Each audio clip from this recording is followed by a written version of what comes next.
Terima kasih sudah klik video ini. Tolong subscribe dan nyalakan loncengnya, lalu simak sampai selesai biar tidak gagal paham. Kejaksaan Agung akhirnya membuka peluang besar untuk menyelidiki kasus korupsi yang melibatkan Pertamina, khususnya dalam hal tata kelola minyak mentah dan produk kilang PT Pertamina Subholding yang berlangsung selama periode 2018 hingga 2023. Kasus ini tentu saja mencuri perhatian publik, karena Pertamina merupakan salah satu perusahaan negara terbesar yang memiliki dampak besar terhadap perekonomian Indonesia. Jadi jika memang ada korupsi yang melibatkan Pertamina, dampaknya bisa sangat luas.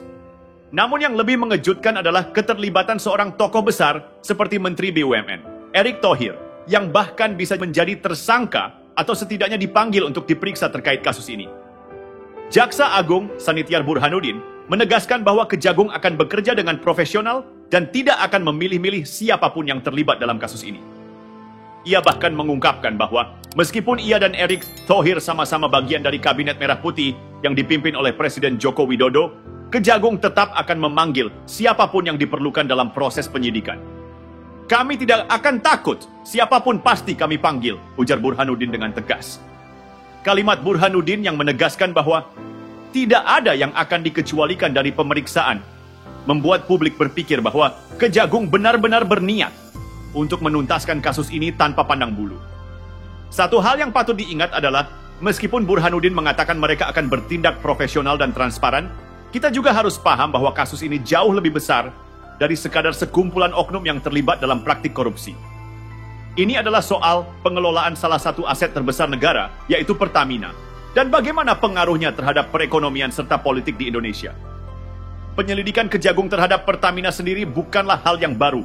Sebelumnya, ada beberapa skandal besar yang melibatkan pengelolaan perusahaan BUMN ini. Dan sudah banyak yang menilai bahwa Pertamina seringkali menjadi lahan subur bagi praktik korupsi. Kasus korupsi di BUMN yang mengelola sumber daya alam dan energi negara memang sangat sensitif karena menyentuh langsung ke kepentingan publik dan sektor-sektor vital yang menyumbang banyak pada perekonomian nasional. Jadi, ketika Kejagung membuka peluang untuk memeriksa tokoh-tokoh penting seperti Erick Thohir, pertanyaannya bukan hanya soal apakah Erick terlibat atau tidak, tapi juga seberapa jauh kasus ini bisa mengguncang tatanan kekuasaan yang ada. Jika Kejagung memang serius ingin menyelesaikan kasus ini, maka penyidikan akan membutuhkan waktu dan keterlibatan banyak pihak.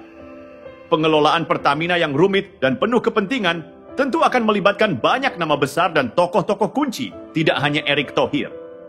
Jika memang ada pelanggaran hukum, maka langkah Kejagung harus diterima oleh publik sebagai bagian dari upaya membersihkan sektor-sektor yang selama ini terindikasi korup. Namun, ini juga bisa menjadi pedang bermata dua. Jika publik merasa penyelidikan ini dilakukan dengan agenda politik tertentu, maka bisa saja justru memperburuk citra Kejagung sendiri dan menurunkan kepercayaan publik terhadap sistem hukum di Indonesia. Kasus ini bisa jadi ujian bagi Kejagung untuk menunjukkan apakah mereka bisa benar-benar bekerja secara independen atau apakah mereka justru akan menjadi alat bagi pihak-pihak tertentu yang memiliki agenda politik sendiri. Dan jika memang Erick Thohir dipanggil atau bahkan dijadikan tersangka, publik akan semakin menyadari bahwa di balik layar, politik dan hukum seringkali berjalan bersamaan.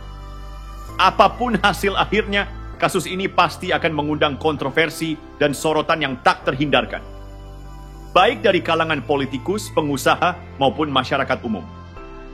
Setelah kabar soal pemeriksaan Erick Thohir mencuat, muncul isu yang semakin kencang mengenai kemungkinan reshuffle Kabinet Jilid 2. Desas-desus ini makin ramai diperbincangkan, terutama karena banyak pihak yang menyebut-nyebut nama Erick Thohir sebagai salah satu yang akan diganti.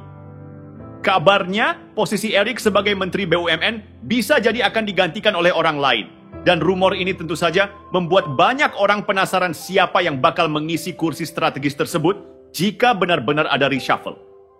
Salah satu nama yang paling banyak disebut-sebut sebagai kandidat pengganti Erick adalah Jeffrey Geovani. Nama ini jelas bukan nama asing karena Jeffrey merupakan salah satu pendiri Partai Solidaritas Indonesia, PSI, yang dikenal sebagai partai yang mendukung kuat Presiden Joko Widodo, Jokowi. Nah, disinilah mulai muncul kontroversinya. Jeffrey bukan hanya dikenal sebagai politikus, tetapi juga sebagai loyalis Jokowi yang cukup vokal. Kalau Prabowo Subianto sebagai presiden justru memilih Jeffrey untuk menggantikan Erick Thohir, tentu saja ini akan memicu banyak spekulasi dan pertanyaan besar di kalangan publik. Langkah Prabowo yang memilih loyalis Jokowi bisa menimbulkan persepsi bahwa Prabowo hanya menjadi perpanjangan tangan dari Jokowi. Dalam politik, loyalitas itu memang sangat penting, tapi kalau terlalu banyak orang dari kubu Jokowi yang mengisi kabinet Prabowo, tentu saja akan muncul kesan kalau Prabowo nggak benar-benar punya kendali atas kabinetnya sendiri. Ini bisa jadi masalah besar karena citra Prabowo sebagai pemimpin yang kuat dan independen bisa terancam. Masalahnya, kalau Prabowo terkesan terlalu tergantung pada Jokowi, publik akan semakin mempertanyakan otoritasnya sebagai presiden. Banyak yang mungkin akan bilang, apa bedanya Prabowo dengan Jokowi kalau orang-orang Jokowi terus yang mendominasi kabinet? Bisa dibilang, ini akan merusak citra Prabowo yang selama ini ingin tampil sebagai pemimpin yang mandiri, bukan hanya sebagai figur yang menjalankan kebijakan dari orang lain. Selain itu, jika Prabowo beneran memilih Jeffrey, itu juga bisa merusak dinamika di dalam koalisi partai. Banyak partai yang sebelumnya bergabung dengan Prabowo karena mereka berharap akan mendapat pengaruh dan posisi strategis.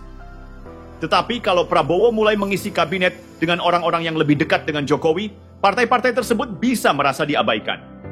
Ini akan menimbulkan ketegangan dalam pemerintahan dan bisa membuat koalisi jadi retak. Namun, kita juga harus mengakui bahwa dalam politik semuanya sangat tergantung pada keseimbangan. Prabowo mungkin merasa bahwa dengan memasukkan orang-orang loyalis Jokowi ke dalam kabinet, dia bisa menjaga stabilitas politik dan koalisi yang ada. Karena meskipun dia presiden, dia tetap membutuhkan dukungan dari partai-partai besar dan kelompok-kelompok yang ada di sekitarnya. Di satu sisi, dia harus menjaga hubungan baik dengan Jokowi, yang masih memiliki pengaruh besar di politik Indonesia. Tapi di sisi lain, Prabowo juga harus berhati-hati supaya nggak terlalu terlihat seperti terbelenggu oleh Jokowi. Karena jika hal itu terjadi, akan banyak orang yang meragukan kemampuan dan kemerdekaannya dalam mengambil keputusan-keputusan besar. Pengangkatan Jeffrey Giovanni yang dikenal sangat loyal pada Jokowi bisa jadi simbol dari dominasi politik Jokowi yang masih kuat di pemerintahan Prabowo. Ini bisa berisiko memperburuk citra Prabowo di mata publik. Sebagai alternatif, kalau Prabowo memutuskan untuk mengganti Erick dengan figur yang lebih independen, hal itu mungkin bisa dilihat sebagai upaya Prabowo untuk memperkuat posisinya dan menunjukkan bahwa dia nggak terikat dengan siapapun. Ini mungkin bisa memberi angin segar bagi citra Prabowo sebagai pemimpin yang tegas dan punya kontrol penuh atas pemerintahannya. Namun, bagaimanapun juga, reshuffle kabinet bukanlah keputusan yang mudah. Setiap keputusan yang diambil akan membawa dampak besar, baik untuk stabilitas politik, hubungan antar partai, hingga citra pemerintah di mata publik. Jadi, meskipun reshuffle kabinet terdengar seperti langkah administratif biasa, di balik itu ada banyak dinamika yang harus dipertimbangkan. Jika Prabowo memilih untuk mengganti Erick dengan Jeffrey atau siapapun, itu bukan hanya soal mengganti orang, tetapi juga soal menunjukkan arah politik yang ingin diambil oleh pemerintahan Prabowo. Dan yang pasti, publik akan terus mengamati siapa yang akan menggantikan Erick Thohir, karena ini bukan sekadar pergantian menteri biasa. Ini adalah bagian dari puzzle politik yang lebih besar, yang bisa menentukan apakah Prabowo bisa membuktikan dirinya sebagai pemimpin yang benar-benar mandiri, ataukah dia akan terjebak dalam bayang-bayang Jokowi. Sebuah langkah yang bakal memengaruhi dinamika politik Indonesia dalam beberapa tahun ke depan. Reshuffle Kabinet Jilid 2 yang ramai dibicarakan ini bukan cuma soal ganti menteri, tapi lebih ke pertarungan politik di baliknya. Setiap kali ada pergantian posisi penting dalam kabinet, itu bukan hanya soal kebijakan atau profesionalisme, tapi juga soal strategi dan loyalitas politik. Dalam hal ini, penggantian Menteri BUMN Erick Thohir yang sedang diisukan bisa jadi lebih dari sekadar urusan administrasi atau kinerja, tapi juga soal siapa yang akan mengisi posisi itu dan bagaimana pengaruhnya terhadap keseimbangan politik di pemerintahan Prabowo.